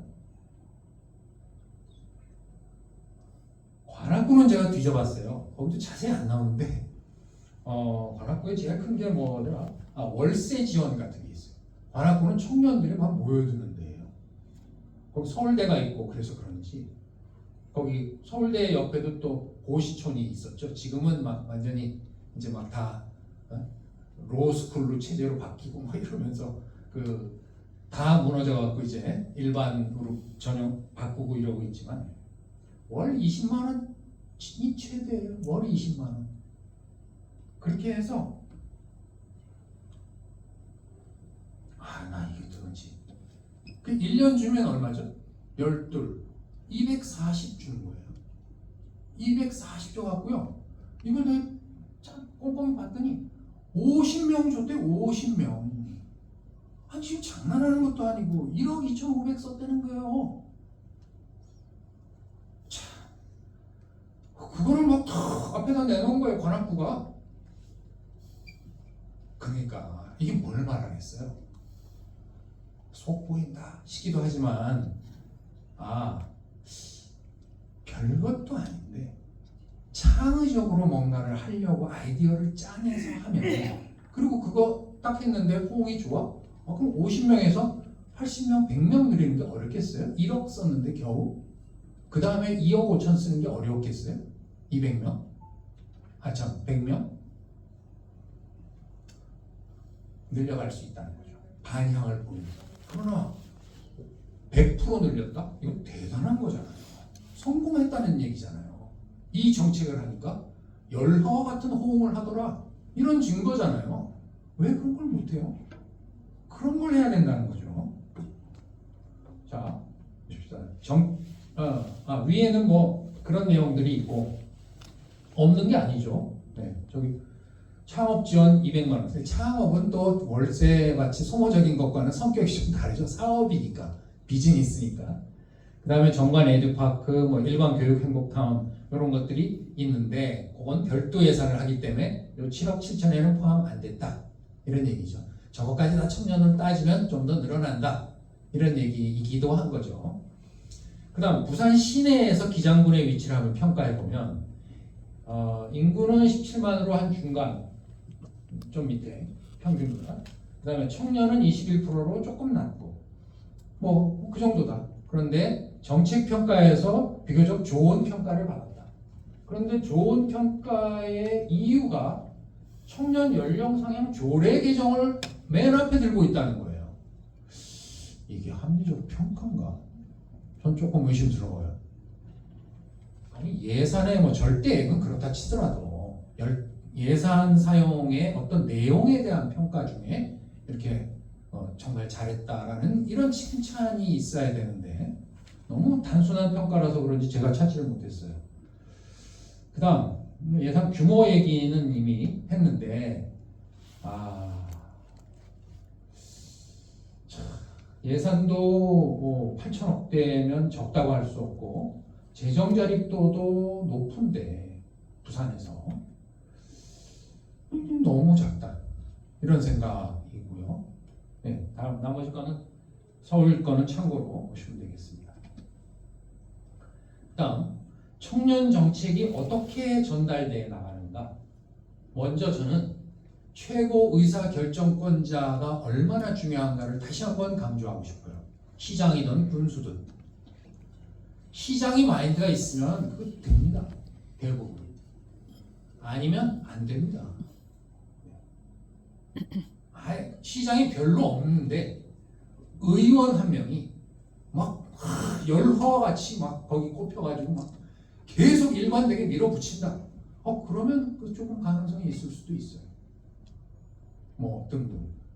어쨌든 군수의 역할, 뭐 따로 의원이라고 제가 표시하지는 않았지만, 그래서 저런 거 청년정책 협의체가 한번 1년에 한번 자 우리 갈 때 한다. 그리고 사진 찍어 보도자료 신문에도 지역 신문에도 뿌려갖고 사진도 요만하게 나오고 뭐 그런 거 할 때 한번 와서 사진 찍고 가는 거 그건 의례적인 거죠. 정말 뻔한 거. 그거가 다가 아니다. 그건 당연히 뭐 와서 사진 찍는 것도 뭐 의미가 있지만 그게 다가 아니다 결코. 그래서 조사 연구를 좀 해야 돼요. 조사를 해서 청년들의 상태가 어떤지, 자꾸 빠지는 추세가 가속화되고 있는 건지, 아니면 멈췄네, 오히려 늘어났네, 왜 그러지? 이유를 밝혀내고 그에 대한 대책을 세우고 해야 되는 거죠. 그런 조사, 연구, 정책과 비전 이게 굉장히 중요하다. 그리고 이 리더가 어떤 마인드를 가지느냐 이게 중요하고요. 이거는 뭐 지방정부만 그렇겠습니까? 중앙정부도 마찬가지고요. 마인드가 없으면 진전 안 됩니다. 하나도 안 돼요. 오히려 전임자가 하려고 하는 것만 없애버리죠. 그 다음 정책총괄 부서가 누구이냐 이것도 중요합니다. 옛날에는요 대부분 복지 쪽 아니면 여성가족 쪽 혹은 고용노동 쪽 이런 쪽 국에서 청년정책 팀 같은 거를 그 안에 뒀어요. 여러 팀 중에 하나로 그 과에 뒀는데 그 대안의 하나가 제가 생각할 때 여기는 기획청렴실에 있다는 거예요. 기장은 인구정책팀 그 안에서도 저 팀에서 청년정책을 총괄한다. 그전에는 달랐는데 그래서 이름은 청년정책이라고 직접 쓰질 않고 인구정책이라고 쓰니까 여기에는 틀림없이 아마 청년 플러스 여성가족 이런 게 포함되어 있지 않을까 제가 추정하는데 만약 그렇다 그러면 좀 희석되는 성격이죠. 독자적인 청년팀의 규모가 작아지게 되는 거죠. 그러면 보통 독립팀이다 그러면 한 서너 명 하잖아요. 그런데 그것도 안 될까? 하나의 팀이 그 두 개의 일을 다 한다 그러면 한두 명이 될 가능성도 있는 거죠. 정확하게 판단은 안 되지만 추세는 좋은 건데 기획실, 왜냐하면 기획실이 예산을 다루잖아요. 힘이 있어요. 시장 군수하고 직통해요. 그래서 그 직속으로 청년이 들어가는 거에 대해서 저는 우호적으로 굉장히 긍정적으로 평가하는데 그 안에서 인구정책팀이다. 그래서 정확치는 않아요. 그러나 하여튼 방향은 맞다. 그러나 내부적인 거는 따져봐야 된다. 역할은 뭐 여기 얘기하는 기본계획 수립이나 실행계획 수립, 청년정책위원회, 협의체 이런 거 운영과 관련된 거, 그다음에 일을 안 하면 회의도 안 하면 할 일도 없어요. 보통 그래요. 대부분 아주 요식적으로 1년에 한 번, 많은 데가 2번. 제가 경기도 할 때 12번을 했어요. 그랬더니 여기가 뭐 이상하다고 그러더라고요. 서울시는 한 300번을 할 거예요. 서울시는. 그 다음에 지원 여러 가지 사업 기획하고 이 부서가 중요하고요. 그 다음에 청년정책위원회가 또 어떻게 구성되느냐. 그냥 의원님들이 각각 그것도 그나마 관심 있는 의원님들이 관련된 상임위에 있는 의원님들이 한 명씩 청년들을 추천할 수 있고 자기 지역에 있는 주로 청년을 추천하죠. 그 다음에 또 다른 일부 일반인들 가운데 뭐 대학교에 계신 분이나 뭐 전문가 분들이나 지역에 또 단체들이 여러 개 있죠. 그 단체의 장들이나 이런 분들 중에서 추천을 하기도 하고. 그래서 보면 청년이 그냥 꽂아놓은 보릿자루가 되는 경우들이 많아요. 왜냐면 청년들은 그런 회의에 나가서 경험도 없는데 뭐 어떻게 해야 돼요? 어른들이 막 얘기하시는데 이렇게 듣고 있다가 땡 끝나면 그냥 집에 가는. 그날 참가 수고했다고 교통비 주면 그 교통비 받아가고 집에 가고 이런 경우들이 비일비재한 거예요. 그러면 안 되거든요. 하나만 하거든요. 청년 정책. 그 다음에 그렇게 모여서도요, 또 위원장을 어떻게 뽑느냐.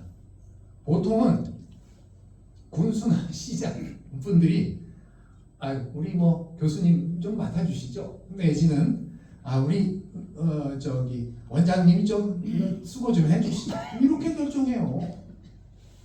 웃기는 거예요. 제가 경기도 김포시에 또 위원회에 들어갔더니 거기 김포시장님이 그러는 거예요. 우리 오수재 교수님이 전공하시니까 좀 위원장을 맡아주시죠. 그래서 제가 사양했어요. 안 됩니다. 저는 주소가 서울인데 김포시 청년정책위원장을 뽑는데 왜 제가 합니까? 그 다음에 저 같은 머리 허연 사람이 이거 맡아서 되겠어요? 청년이 하는 게 좋겠습니다. 저 청년이 좋죠. 그래. 그 청년이 몇 명 안 돼요. 몇 명 안 되는. 그 사람들 가운데 상호 추천해가지고 둘이 나오니까 투표해갖고 뽑았어요. 이게 정상적인 거 아닙니까? 제가 볼 때는 그래요. 그랬다는 거죠. 그리고요, 그렇게 돼야 너무 그 시장 군수님하고 친한 사람은 시장 군수님의 기본 방향과 조금 어긋나는 그에 좀 이런 거 못하잖아요. 바른 소리도 잘 못하잖아요. 그러니까 그렇게 선출하는 게 좋다. 청년들은 별로 눈치가 없어가지고요. 생각하는 걸 그대로 얘기해요. 또 너무 기죽거나 주눅들지 않으면. 네. 참고로. 그 다음에 청년센터가 있죠. 이 청년센터를 얼마나 잘 운영하는 거에 따라서 돈이 얼마나 드느냐가 결정되고요. 그 다음에 실제 청년들이 혜택을 보느냐 마느냐가 결정돼요. 왜냐하면 우리 SNS가 발달하고 온라인이 어쩌고 해도요, 결국 자기 저기 아는 몇 정거장, 버스 정거장 안에 뭐가 있어서 있을 때 가서 뭐 프로그램 운영하는데 참가도 하고 하지, 줌으로 뭐 다 보고 그러지 않아요. 청년들도요, 심지어. 그리고 거기 가면 과자도 있고, 그 다음에 뭐 마실 것도 그냥 공짜로 마실 수 있고, 친구도 사귈 수 있고. 저는 줌으로 무슨 친구 사귀나요? 네. 그런 게 다 있기 때문에 중요하다. 최종 전달 체계이자, 누구에게? 청년에게 전달하는 체계이자, 청년 문제가 무엇이든 창업을 위한 거든 구직을 위한 거든 무슨 교육을 받기 위해서든 뭐 무슨 혜택 10만 원을 받아야 되는 거든 여기 오면 다 해결되는 거예요. 여기에 연락하면 다 확인이 되고 그런 거라는 거예요. 그래서 콘텐츠가 중요하고, 뭘 아무것도 재미없는 걸 맨날 똑같은 걸 하면 가겠어요? 청년들이? 그 민감한 애들이? 인터넷에 어떤 세상이, 유튜브에 어떤 세상이 펼쳐져 있는데, 넷플릭스에 얼마나 많은 컨텐츠가 있고, 그 다음에 운영의 묘라고 그랬잖아요. 여기는 안 썼지만 서울시는요, 처음에는 이거를 무중력지대라고 불렀어요. 센터를 9개까지 뒀어요. 그러니까 기초단체가 적극성이 있는 데가 먼저 생기는 거예요. 영등포 무중력지대, 강동 무중력지대, 뭐 이런 식으로. 구로 무중력지대, 서초 무중력지대. 근데 초기에는 좀 빈곤했어요. 가보면 그냥 애들이 그냥 편하게 커피 따라 마시고 물 냉장고에서 꺼내 마음대로 먹고 이렇게 노트북 들고 가서 째꼬 받아 가지고 그냥 자기 할 거 하고, 그냥 이런 편한 공간. 심지어 어떤 놈은 저쪽에다 가지고 TV 차고 이랬다고요. 그냥 그 자유로움, 아무도 간섭받지 않고, 거기서는 누가 자도 뭐라는 사람 없고, 이런 그냥. 근데 누가 봐도 이런 거에 비판이 또 생기잖아요. 그 예산 낭비 아니냐, 집에서 잘 그걸 왜 거기 가서 자냐, 말이 많아지니까 그것이 체계화되기 시작하는 거죠. 시행착오를 겪어갔고, 그래서 오랑이라고 하는 체계로 바뀌어요. 오랑. 그 무슨 말인지 잘 모르겠어요. 애들은 그냥 빨리 오랑 이렇게 장난스럽게 쓰던데, 그게 또 9개가 생긴 다음에 무중력 지대에 대한 지원을 그다음에 더구나 시장까지 바뀌면서 다 취소해버렸어요. 그걸 오랑 체계로 이게 14개인가 15개로 늘어났어요. 즉 100% 다 전화하지 않았다는 거예요. 없어지는 데도 있었다는 거예요. 기초자치단체 따라, 거기 판단과 사정 따라. 근데 이건 뭐가 근본적으로 다르냐? 훨씬 체계화되는 거예요. 여기에 간사 기본으로 5명 딱 그 파트별로. 그 다음에 여기에 오는 사람은요 50시간 교육을 이수해야 돼요. 50시간이 작지 않습니다, 여러분. 그 다음에 여기 오면 이게 자기 커리어로 인정이 돼요. 아, 강동호랑에 얘 2년 반 근무했대. 이렇게 되는 거예요. 아, 그래?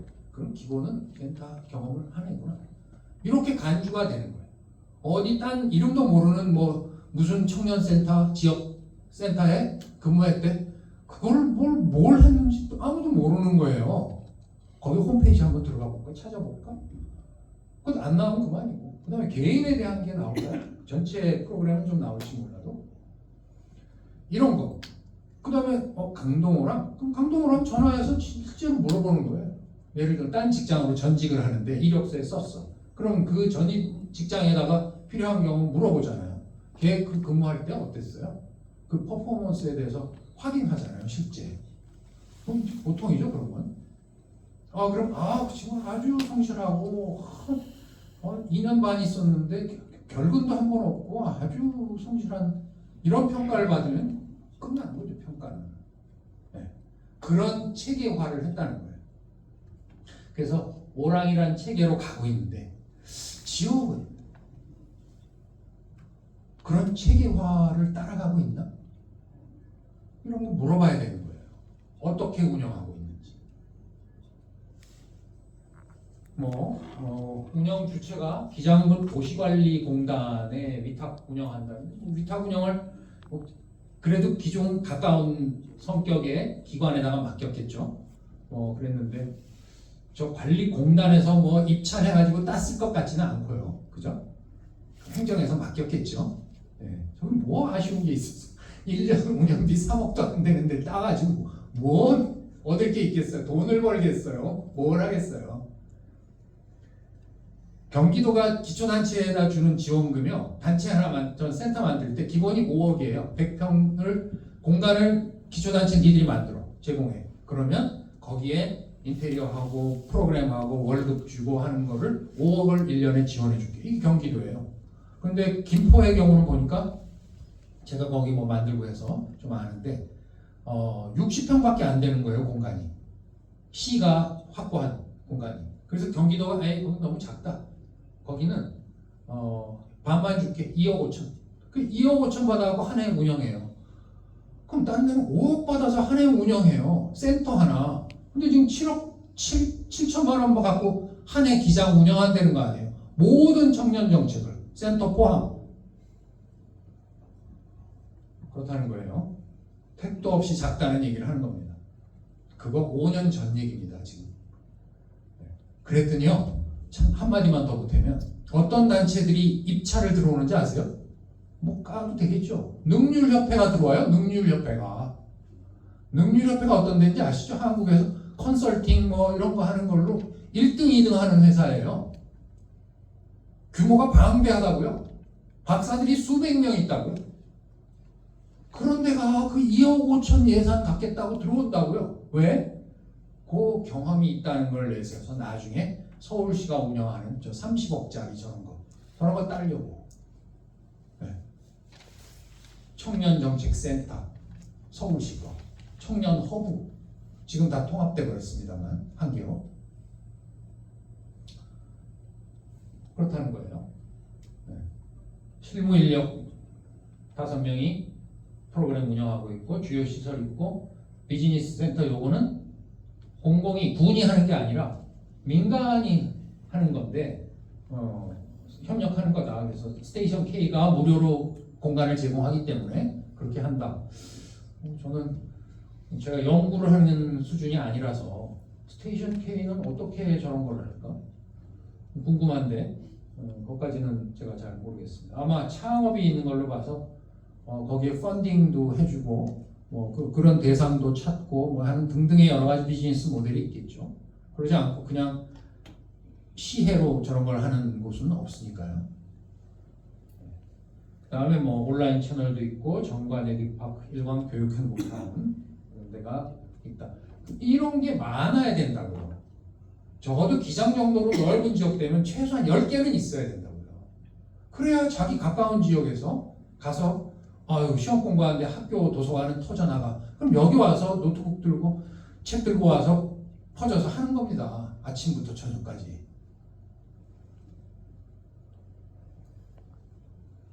그 다음 요거 청년 정책의 한계에 대해서 조금 보면요. 지금까지 본 것들에 시간이 많이 남네. 너무 단기 지원이다. 뭐 면접비 지원, 교통비 지원. 그래서 그거보다 큰 사업을 만들어야 된다. 아까 돈 꼴랑 1억 2,500 쓰면서 하는 관악구처럼 그 속보이는 그게 아니라 뭐 처음에는 작게 시작할 수도 있지만 그런 것이 뭐가 없을까를 고민하고 찾아내야 된다는 거예요. 그 노력이 없으면 맨날 면접비 주고 뭐 교통비 주고 이러고 끝난다는 거죠. 이게 무슨 청년 정책입니까? 솔직한 얘기로. 그 다음에 요건까지는 뭐 우리가 사실 얘기할 게 아니긴 하지만 산업 전략과 이게 맞닿아가야 그런 기장에는 그런 게 있대라는 특화된 게 나올 수 있다는 겁니다. 그 다음 청년 참여. 아까 제가 몇 번이나 강조했지만 그냥 형식적으로 참여시키지 마라 제발. 그러면 아무것도 안 된다. 청년들이 그냥 자기 이력서에 2026년부터 7년까지 1년간 내가 청년정책위원 기장군 여기에 있었다는 요 한 줄 쓰려고 그냥 올 뿐. 1년에 한 번 회의하는데 그 이상 무슨 정성을 바치고 애정을 바치겠냐고요. 안 그러겠어요? 뭘 할 수 있겠어요 자기가. 그런 거 하지 마라 이겁니다 제발. 청년 참여 형식화 된다. 진짜 참여를 시켜라. 그 다음에 문화와 주거 문제 이런 거 해결 안 되면 청년들은 여기에 머물지 않죠. 학교 마치고 그러면 떠나죠. 취직이 안 되잖아요 일단. 뭐 문화, 주거 문제뿐만 아니라. 그 다음에 결론과 이게 마지막이죠. 네. 제일 중요한 기장형 산업 청년 전략. 제가 뭐 거기까지 말할 그 입장이 아니기 때문에 시장 군수 여기 군수 나오신 분들의 뭐 공약을 검토하거나 전혀 안 했죠. 그분들 속에 과연 내가 뭐도 도로도 닦고 뭐도 하고가 아니라 이런 특화된 자기의 전략이 있는지 모르겠어요. 그런 게 있어야만 한다는 거죠. 그럴 때 뭐 저기 쭉 나열한 그 특성들에 해당하는 그것이 있을 때 청년 전략도 나올 수 있다는 거죠. 기장 특화 청년 전략이. 그거 아니고 어떻게 기장이 용 빼는 재주가 있어서 하늘에서 떨어진 무슨 특화된 전략이 나오겠냐고요. 지역과 같이 갈 때 가능한 거죠.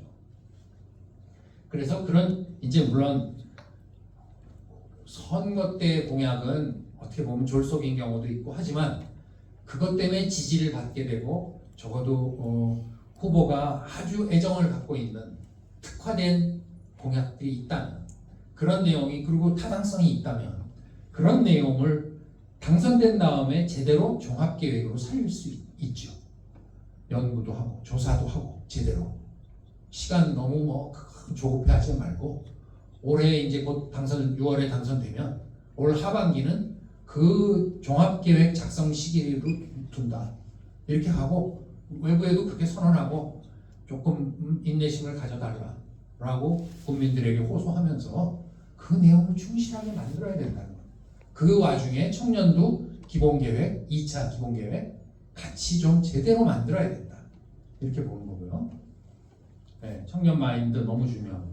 그래서 제가 더 이상 자세하게 말씀드릴 수는 없지만 그냥 성격을 말한다면 청년에게 두 번째 기회를 주는 그런 정책을 만들 수 없을까? 여러분 아까도 제가 얘기했죠. 기장에 있는 청년들이 얼마나 경쟁력이 있다고 생각하십니까? 여러분들의 자녀를 포함해서 얼마나 경쟁력이 있습니까? 솔직하게. 소수는 있겠죠. 소수는 서울에 갖다 놔도 날아갈 애들이 있을 수 있죠. 기장이 낳은 수재, 기장이 낳은 천재가 있을 수 있지만 그 극소수 빼고 대다수의 청년은 그렇지 않잖아요. 이들이 잘못하면 비정규직 트랙으로 들어설 수도 있어요. 처음부터. 그러면 일생을 비정규직으로 사는 거예요. 일생을요. 이제는요. 비정규직 트랙에서 정규직 트랙으로 옮기는 게 한국에서 거의 불가능해요. 한 번 들어서면 끝이에요. 죽을 때까지 그 길로. 그게 우리 한국 사회예요. 그래서 저는 사실은 군대를 굉장히 중요하게 생각했어요.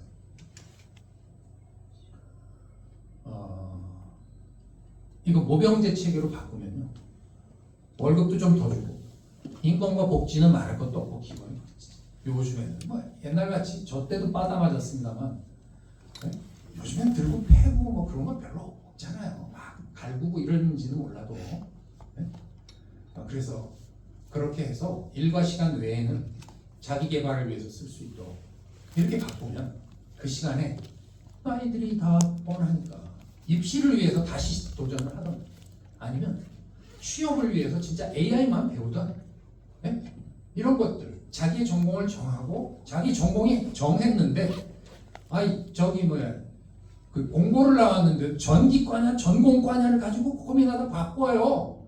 심지어 뭐가 더 자기 적성에 맞는지 모르는 거예요. 그런 적성 테스트도 체계화된 게 없고요. 내가 뭘 좋아하는지 몰라. 내가 그게 이상한가요? 현실이잖아요. 막 아주 특별하고 어려서부터 난 목사 되겠다, 난 육사 가겠다, 특별히 이런 경우가 예외적으로 아니면 없어요. 대부분 잘 몰라요. 이과인지 무과인지도 헷갈려. 다니면서 그냥 정착되는 거지. 그래서 그런 거를 3년 내지 5년은 모병제는 계약하는 거니까 그 기간에 자기 목표를 정해서 자격시험 붙고 실무까지 할 수 있게 하고 인강 들을 수 있게 하고 등등의 여러 가지 배려를 통해서 하는 방법들을 고려를 했는데 지방자치단체는 못할까? 만약에 그와 유사한 것들을 만들어낸다면 아마 전국의 청년들이 기장으로 구름같이 모이는 일은 없을까? 저는 택도 없는 꿈이라고 생각하지는 않습니다. 즉 고민하고 조사하고 연구해야 되는 겁니다. 그거 안 하고 나오지 않습니다. 그 다음에 기회를 참여를 실제로 해야 된다. 청년들 그래서 지역 성공 사례 아까 제가 관악 얘기했지만 관악 서울은 광역이잖아요. 급이 다르잖아요.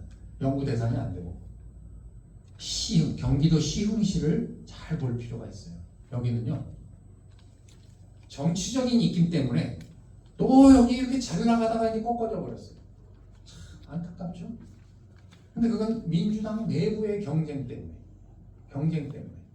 민주당 시장이 잘해갖고 삼선하면서 이렇게까지 올려놨는데 민주당 국회의원이 그걸 틀면서 이 사람이 국회의원에 도전하니까 그 사람을 쳐야 되니까 그 사람이 했던 업적에 해당하는 시민사회 관련들을 다 쳐버린 거예요.